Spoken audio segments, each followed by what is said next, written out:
Hello, hello, hello. Yes, we are here and we're definitely live right now. Get into our backdrop, chat.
All right, all right, all right. We are here and we are ready to jump up into this content, child. Listen here. So, if you guys do not know, P. Diddy has received another lawsuit by a Jane Doe. Child, let's get into it. So it's Jane Doe versus, she's the plaintiff, versus Sean Combs, Harv Pierre, the third assailant, Daddy's house Recordings, Inc., and Bad Boy Entertainment Holdings Incorporated. Listen here, when I tell you guys, Cassie definitely laid out, baby, she laid it out for all the girls to come behind and be like, oh, okay, it was you too? Oh, it was you too? Oh, it was you too? Yes. Girl, get your news. Listen here. So I know a lot of people have been reporting on this, and you guys, now it's my turn, right? So, trigger warning.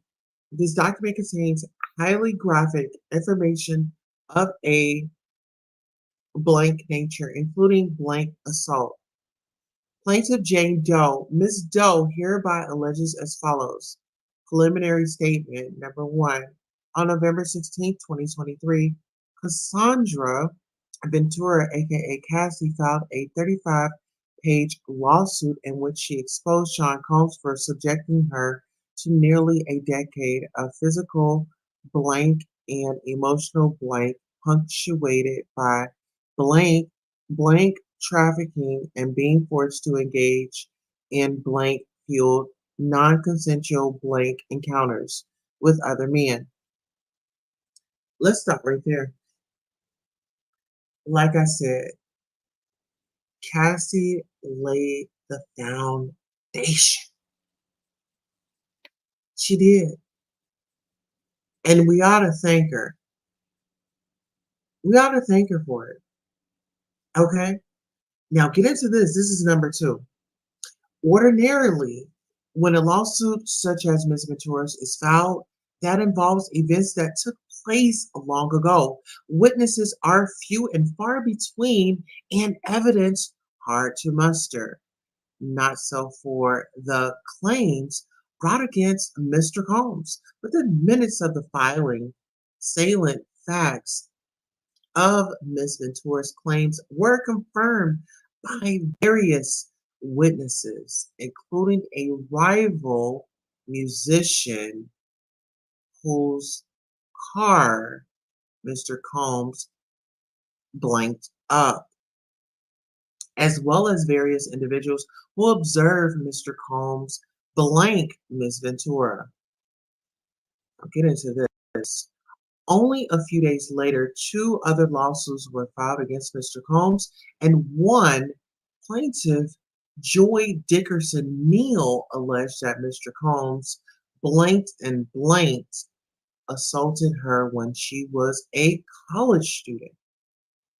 The other lawsuit accused Ms. Combs and singer Aaron Hall focusing forcing the plaintiff and another unidentified woman into unconsensual blank. At the, at the same time, a fourth lawsuit was filed, this one against Mr. Combs, companies, and defendant Harv Pierre, the longtime president of Bad Boy Entertainment Holdings Incorporated. Bad Boy. The suit alleged that Mr. Pierre used his position of power at Bad Boy to groom and blank assault his former assistant, and that Bad Boy looked the other way mhm, at the time. Now get into this one. This is now the fifth lawsuit filed against Mr. Combs in the last 3 weeks. Incredibly, the allegations brought by Ms. Doe are in many ways even more egregious than those brought by his prior victims. Specifically in 2003, when she was only 17 years old and in the 11th grade, Ms. Doe was blank trafficked and blanked by Mr. Combs, Mr. Pierre, and the third assistant in short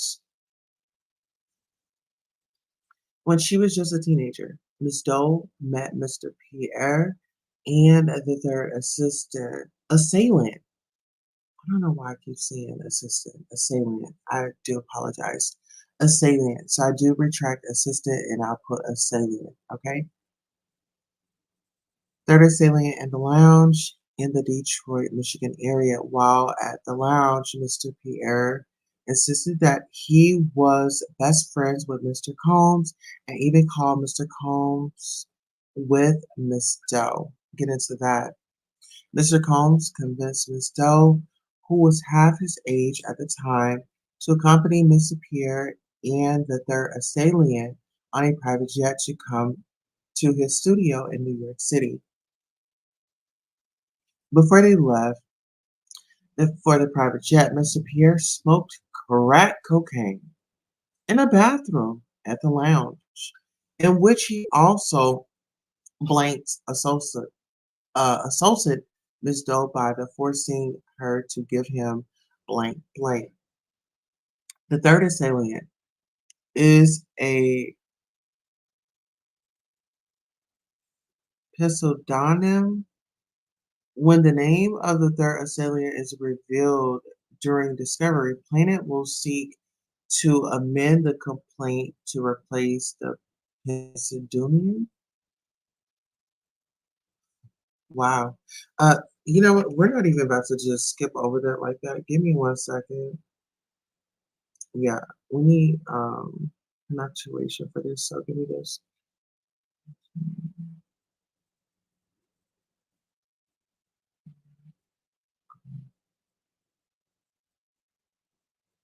Okay, so let's get into this. The third assailant is a pseudonym. When the name of the third assailant is revealed during the discovery, plaintiff will seek to amend the complaint to replace the pseudonym. Mr. Pierre, third assailant, and another gentleman then escorted the high schooler to a private jet, which flew them to Terra Teterboro, New Jersey. There were SUVs awaiting the group at Teterboro, and the four of them were driven to Daddy's house recording studio, a studio famously owned and operated by Mr. Combs and Bad Boy. While at the studio, Mr. Combs and his associates, including Mr. Pierre, plied Miss Doe with blank and blank as the night wore on. The 17-year-old Miss Doe became more and more inebriated, eventually to the point that she could not possibly have consented to having blank with anyone, much less someone twice her age. While at the studio, Miss Doe was blank by Mr. Combs, the third assailant, and Mr. Pierre in the order. While Mr. Combs was blanking Miss Doe, he complained that he could not get off unless she pinched his nipples as hard as she could. Mr. Combs then watched on as a third assailant, who Miss Doe had not even realized had begun to have blank with her. Blanked Miss Doe as she told him, "Stop." After third assailant was finished, Mr. Pierre took his turn and blanked Miss Doe, and then violently forced her to give him blank blank, during which Miss Doe was choking and struggling to breathe. When Mr. Pierre finished, he left Miss Doe in the bathroom alone. Miss Doe fell into the fetal position and lay on the floor. Her blank was in pain. Finally, after a period of time, Miss Doe regained her bearings. However, she could barely stand up following the blank blank and had to be helped to walk out of the building and back into the car. She was taken back to an airport and flown back to Michigan. However, she was very limited recollection of her transport home and only remembers being in the car sometime in the early morning. Unlike many victims who have come forward after decades, Ms. Doe can prove that she not only met Mr. Combs on the night in question, but was in his studio in New York City with him on that night. Remember, when viewing these, Ms. Doe was 17 years old. All right, so give me 1 second. I'll go ahead and pull up the photos. Let's see. Okay, so the photos are right here.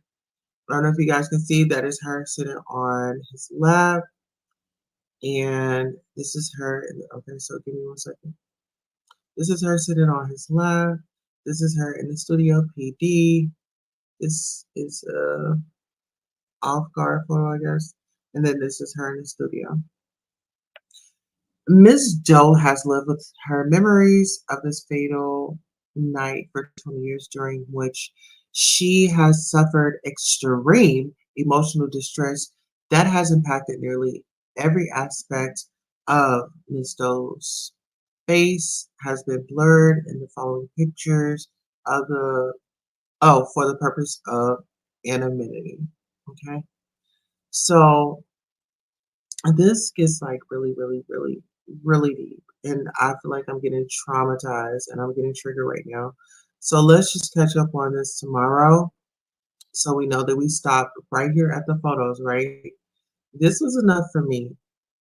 Like that was a bit much.